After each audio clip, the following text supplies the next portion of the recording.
Cakap dengan abang. Cakap. Tunjuk. Okey. Lagi? Duit mana? Mana baki? Baki duit. Nak bayar nes?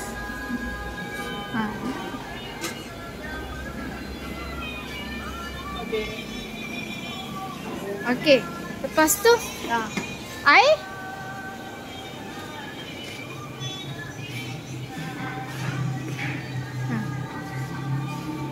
Macam mana nak buat tu? Macam mana nak buat tu?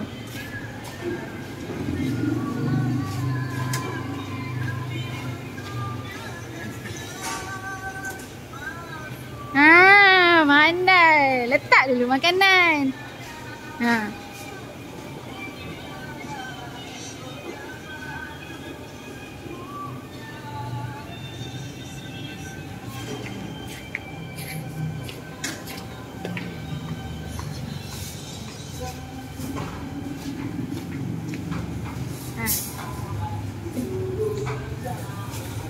Macam mana?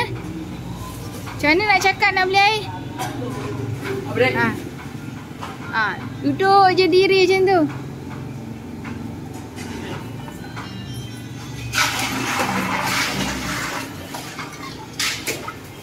Okey, cakap apa? Cakap apa?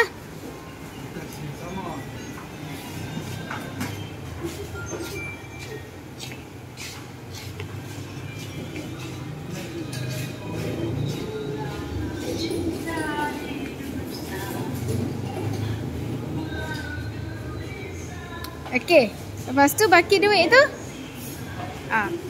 mau bagi siapa?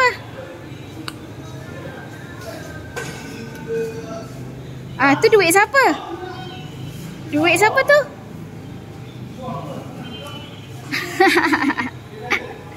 Cakap apa? Sama. Okey, makan.